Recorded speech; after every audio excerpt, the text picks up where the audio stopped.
With the launch of GMAT Focus Edition last year, also came about the speculation that the GMAT percentiles released by the GMAC will change, and that change will be negative for the test takers in the top 10 percentile. As you will see in this video, this speculation is just that. It is a speculation that will likely not materialize. Now, what is the speculation? Let's first understand that. And for this, I'm going to give you some facts. According to the percentiles chart released in May for the GMAT Focus Edition test, the new avatar of the GMAT that was announced early last year, there are 11 scores at the high end that mapped to 99th percentile or higher, starting from 705 at the 99th percentile and 100 percentile score starting from 735 all the way to 805. Now, for the classic GMAT, there were only 5 scores that were 99 plus percentile starting from 760. So that's your first data point.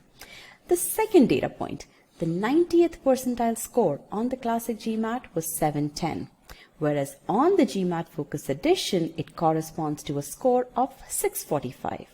Now, these are the facts. Now, how did these facts result in this speculation? It all started with a perception of what these numbers stood for. A 710 on the classic edition stood for a 90th percentile, but now on the new GMAT Focus Edition, that 90th percentile score was a 645. How can that happen? Is that going to continue? There must be something wrong. All of this started to happen all because of that perception of what that 710 meant and what that corresponded to, and the fact that that 710 corresponded to a 645. Okay. Now, while chasing that thought process, in comes the second fact. Look, GMAC has clumped these 11 scores, 99 percentile and above for the new test as against 5 originally. This means that GMAC must not know what's going on, and hence a readjustment is likely to happen, implying that a 90th percentile score could increase from 645 to a 675. Okay, so that's the speculation. Now you may wonder, so what? A score is a score. How does that impact the test taker? Well, here is why. It is the linkage between that score and the percentile. Let's take Harvard Business School as an example. Its median score is 730, which per the current table corresponds to a 675 or a 685, 96 percentile score. Now let's say I'm applying to HBS and I scored a 705, 99th percentile as of today. Now this score for me is a safe score because it's 30 points higher than the median score. But if in the future that 96 percentile score increases from 675 to a 705, I no longer with my 705 will have a safe score for Harvard Business School, and hence if I am relying on my GMAT score to be that differentiator in my application and one of the determinants of securing a scholarship, my plans are shattered because now I have a median score for the college instead of 30 points over the median.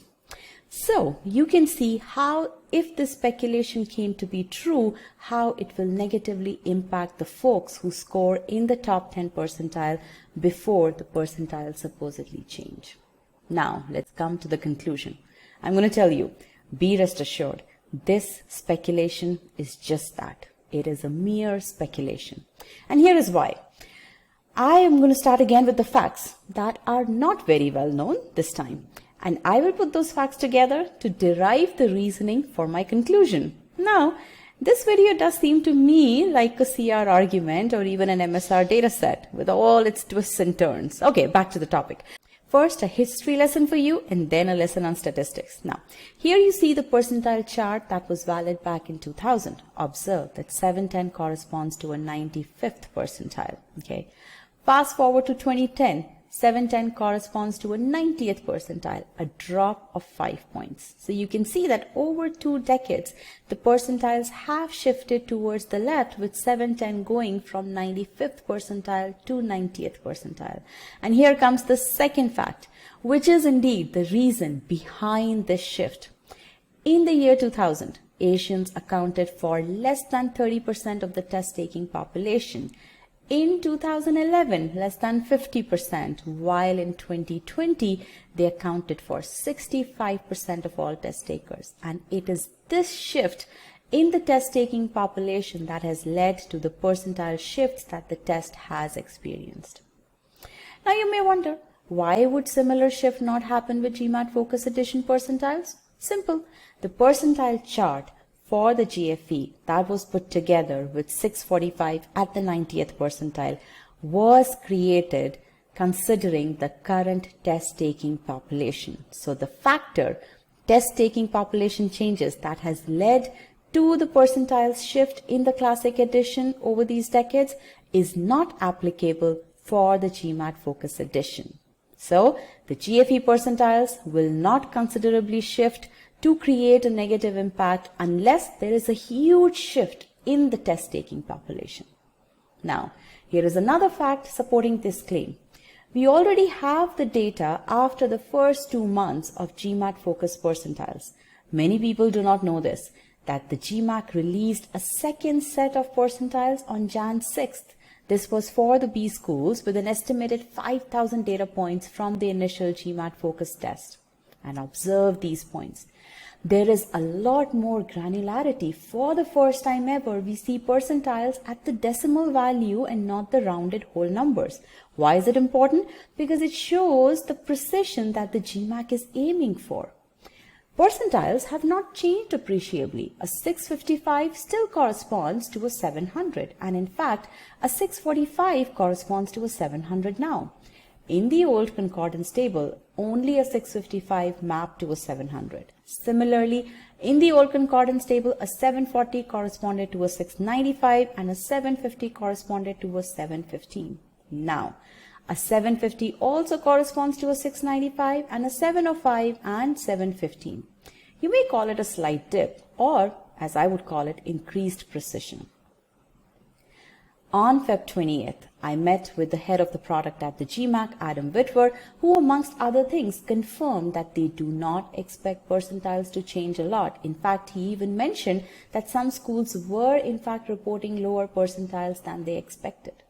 While things could change in the future, given these data points, I believe that it is highly unlikely that the percentiles would change appreciably or that a 90th percentile would correspond to a 685 or a 705. And this brings me to another point about the efficacy of the test in gauging your ability. Even if this ability determining test puts you in that 100th percentile bucket, when it assigns a score of 725 or a score of 735, it does so with utmost precision. As you can see from this slide shared with us by the GMAT, the standard error is the least in these high score ranges. It goes down from 25 points at 605 to below 20 points at 725 mark. So the test knows what it is doing. Long story short, in navigating the waters of GMAT preparation and analysis, it's very easy to get caught up in the whirlpool of percentile speculation.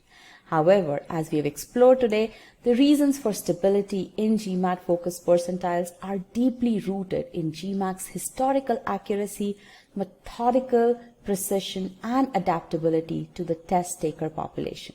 The evidence is clear, from the stability of early data updates to the precision reflected in the updated concordance tables and the insights gleaned from direct conversations with GMAC officials, we see a pattern of consistency and reliability that should reassure every test taker. Remember, the journey to your best GMAT score is not about outscoring a shifting percentile, but about unlocking your personal potential. The GMAT is designed to assess your ability, not just your ranking amongst peers. Therefore, focus on understanding the material, honing your test-taking strategies, and improving your skills. So, together, let's shift our focus from the percentile speculation to what truly matters: personal improvement and readiness for the challenges that the B School and beyond will bring. The GMAT is but a stepping stone in your larger journey of growth and success. Happy learning!